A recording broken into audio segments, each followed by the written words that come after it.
የግብርና ስራ እየተስፋፋ መምጣቱ የአፈር ማዳበሪያ ፍላጎት እንዲጨምር አድርጓል ሲል ግብርና ሚኒስቴር ገለጸ። በሚኒስቴሩ የግብዓት አቅርቦትና ኢንቨስትመንት ዘርፍ ሚኒስትር ዴኤታ ዶክተር ሶፊያ ካሳ ከ10 ዓመታት በፊት አርሶ አደሮች ለማዳበሪያ ያላቸው ፍላጎትም ይሁን ግንዛቤ አነስተኛ እንደነበር ተናግረዋል። ሆኖም በተደረገ የግንዛቤ ማስጨበጥና የዘርፉ መስፋፋት ፍላጎቱ መጨመሩ ተነግሯል። የማዳበሪያ ግዢ ስርዓት እንደማንኛውም ሸቀጥ እንደነበረና ይህም መስተካከል እንደቻለም ተጠቁሟል። የግዢ መመሪያው እንዲስተካከል በተሰጠው መመሪያ መሰረትም የአፈር ማዳበሪያ የግብይት ስርዓት አስቻይ እንዲሆን ተደርጓል ሲሉ ሚኒስትር ዴኤታዋ ተናግረዋል።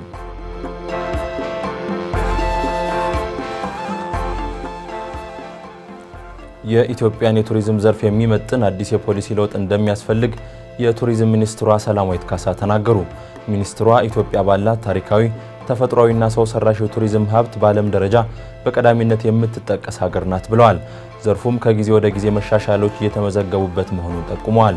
ከዚህ ቀደም የነበረው የቱሪዝም ፖሊሲ ማዕቀፍ ለ13 ዓመታት ያህል ያገለገለ መሆኑን ያነሱት ሚኒስትሯ አሁን ላይ በዘርፉ ያለው እይታ በእጅጉ መቀየሩን ተናግረዋል። ዘርፉን ጊዜውን በዋጀ መልኩ ለመምራት የሚያስችል የፖሊሲ ዝግጅት ሲካሄድ መቆየቱን የገለጹት ሚኒስትሯ ባለፉት ጊዜያትም በርካታ አካላት የተሳተፉበት ውይይት በማድረግ ግብዓት ሲሰባሰብ መቆየቱን አስታውሰዋል። አዲሱ ፖሊሲ የኢትዮጵያን ገጽታ ለመገንባት እንዲሁም ከዘርፉ የሚገኘውን ገቢ ከፍ ለማድረግ እንደሚያግዝ መናገራቸውን ኢዜአ ዘግቧል።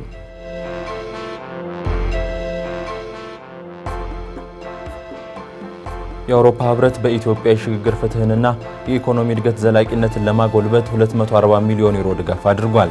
ድጋፉ የሽግግር ፍትህ፣ የጾታ እኩልነትን ለማጠናከር፣ ዘላቂ ሰላምን ለማረጋገጥ፣ ዘላቂ ልማትን ለማጎልበት፣ መሰረታዊ የጤና አገልግሎቶችን፣ የሕክምናና የስነ ልቦና ማህበራዊ ድጋፍ አገልግሎትን ለማጠናከር ይጠቅማል ተብሏል።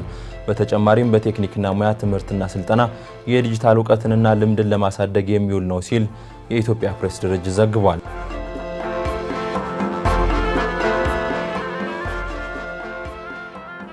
የኒጀር ወታደራዊ መሪዎችና የቀድሞ ሚኒስትሮችን ጨምሮ ከ50 በላይ እስረኞች ከስር መለቀቃቸው ተነገረ።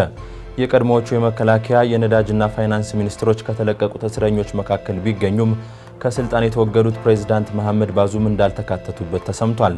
ከተለቀቁት መካከል ቀደም ሲል መፈንቅለ መንግስት አድርገዋል ተብለው የተከሰሱ ከፍተኛ የጦር መኮንኖችም ይገኙበታል። ፕሬዝዳንት መሐመድ ባዙም ኒጀር እንደ አውሮፓውያን አቆጣጠር በ1960 ከፈረንሳይ ቅኝ ግዛት ነፃ ከወጣች በኋላ የሀገሪቷን መሪ እንዲተኩ ለመጀመሪያ ጊዜ የተመረጡ መሪ ሲሆኑ በአካባቢው ከሚገኙ ጽንፈኛ ታጣቂዎች ጋር በሚደረገው ውጊያም ምዕራባውያኑ እንደ ቁልፍ አጋር ይቆጥሯቸዋል ሲል ፍራንስ 24 ዘግቧል።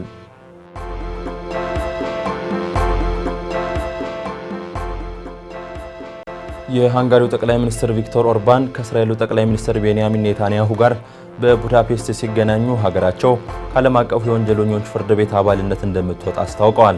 ኔታንያሁ በዓለም አቀፉ ፍርድ ቤት የጦር ወንጀለኝነት ተከሰው የእስር ትዕዛዝ እንደወጣባቸውም ይታወሳል። ሃንጋሪ ዓለም አቀፉ ፍርድ ቤት ፈራሚ ሀገር እንደመሆኗ ጠቅላይ ሚኒስትሩን አስራ ማስረከብ ቢገባትም ይህንን ከማድረግ ከመቆጠቧን በላይ ራሷን ከፍርድ ቤቱ ልታገል ስለመሆኑ ሲኤንኤን ዘግቧል። ይህም ሀገሪቱን የአውሮፓ ህብረት አባል ሀገር ሆና ብቸኛ የፍርድ ቤቱ አባል ያልሆነች ሀገር ያደርጋታል።